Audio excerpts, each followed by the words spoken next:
بسم اللہ الرحمن الرحیم۔ مفاد عامہ کی خاطر یہ ویڈیو میں ڈال رہا ہوں اور عوام سے ایک اپیل کرنا چاہتا ہوں کہ آپ جب بھی کسی سے مکان کا سودا کریں تو اسے کبھی بھی اپنے اوریجنل ڈاکومنٹس نہ دکھائیں، بلکہ اس پہ کراس کا نشان لگا کر دکھائیں۔ بعض دھوکے باز یہ کہتے ہیں کہ آپ ایک دن کے لیے جو ہے وہ ڈاکومنٹس دے دیں تاکہ وکیل کو دکھایا جا سکے۔ ایسی غلطی زندگی میں کبھی نہیں کیجیے گا۔ دوسری بات، جب بھی آپ سائن کرنے کے لیے جائیں کسی بھی کاغذ پہ، کبھی بھی سادہ کاغذ پر دستخط نہیں کرنا ہے۔ یہ اگر کریں گے تو آپ کی زندگی کی بڑی غلطی ہوگی۔ اسی طرح سے جب آپ مکان فروخت کرنے کے لیے جائیں تو کبھی بھی بیانہ وصول نہ کریں، کیونکہ بیانہ وصول کرنے کے بعد جو کرپٹ بلڈرز یا بروکرز جو ہیں وہ آپ کو پھنسا لیتے ہیں۔ تو اس لیے جب بھی کبھی سودا کریں انہیں کہیں کہ بھئی پورے پیسے لے آؤ، اس کا بینک ڈرافٹ بنا دو اور ہم سے فائل لے کے چلے جاؤ، باقی کام ہمارے ذمے۔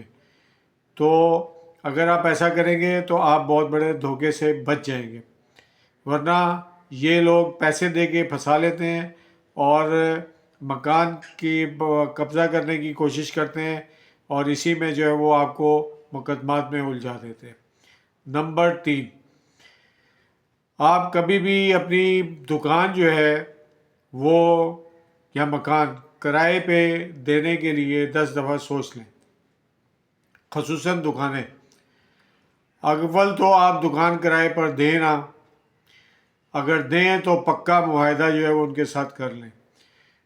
دکاندار اور کرائے دار کا جو تعلق ہے مالک مکان کا، جب کسی کو آپ کرائے دار دکان کرائے پہ دے دیتے ہیں تو وہ یہ سمجھتا ہے کہ یہ میری باپ کی جگہ ہے۔ ایسے لوگوں سے بچنے کے لیے بہتر تو یہ ہے کہ آپ کاروبار خود کر لیں۔ کوئی کاروبار کی ٹریننگ نہیں ہوتی، وہ آپ خود بھی کر سکتے ہیں۔ تو اس لیے جو ہے وہ یہ کام کریں آپ کہ کسی کو اپنی دکان جو ہے وہ کرائے پر نہ دیں۔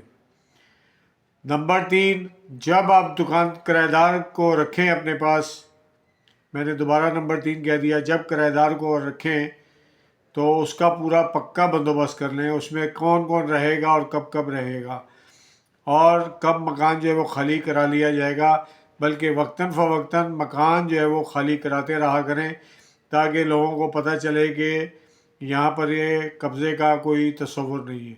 لوگ سالوں تک رہنے کے بعد پھر قبضہ کر کے بیٹھ جاتے ہیں اور کہتے ہیں کہ بس یہ ہماری جگہ ہو گئی ہے، تو پھر ایک مقدمات کا سلسلہ ہے۔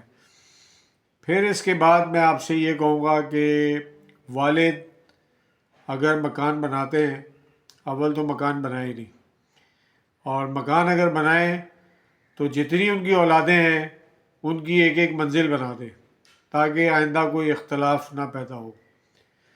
تو یہ چند ہدایات ہیں اور میں انشاءاللہ دوبارہ بھی آپ کو بتاؤں گا کہ لوگ پراپرٹی کے سلسلے میں دھوکہ کیسے کرتے ہیں۔ آپ کو کاغذات نہیں دیتے، غلط سلط پکڑا دیتے ہیں اور پھر آپ پریشان ہوتے ہیں۔ کبھی بھی کوئی یہ بروکر یا بلڈر یہ آپ سے کہے کہ جی ہم نے اتنے پیسے دے دیے ہیں، ایک کمرہ جو ہے وہ چھوٹا سا ہمیں دے دیں تاکہ ہمارا بھی پتہ چلے کہ ہم نے پیسے دیے ہیں تو یہ جگہ ہماری ہے، کبھی یہ غلطی نہ کیجیے گا، کیونکہ اس میں بھی دھوکے بازی کا عنصر ہے۔ بدقسمتی سے ہمیں قرآن پاک کی تعلیم جو ہے وہ نہیں ملی، نہ ہم کوشش کرتے ہیں، نہ مسجد میں جا کے خطبے سنتے ہیں۔ اس وقت پہنچتے ہیں مسجد میں جب نماز شروع ہونے والی ہوتی ہے، اور یہ باتیں ہم اس لیے نہیں سنتے کہ کہیں یہ باتیں سن کے ہمیں عمل نہ کرنا پڑ جائے۔ نہ ہم حدیثیں پڑھتے ہیں، نہ ہمیں حلال و حرام کا پتہ ہے کہ حلال کیا ہوتا ہے اور اس کے اثرات کیا ہوتے ہیں۔ تو اسی وجہ سے پاکستان میں دھوکے بازوں کی بھرمار ہے۔ ان سے بچنے کے لیے اور کرپٹ لوگوں سے بچنے کے لیے آئندہ بھی میں آپ کو اس سلسلے میں ویڈیو پیش کروں گا تاکہ آپ کو آپ کا سرمایہ بچ سکے، آپ کا وقت ضائع نہ ہو اور اختلافات پیدا نہ ہو۔ میں ہوں کامران جمشید۔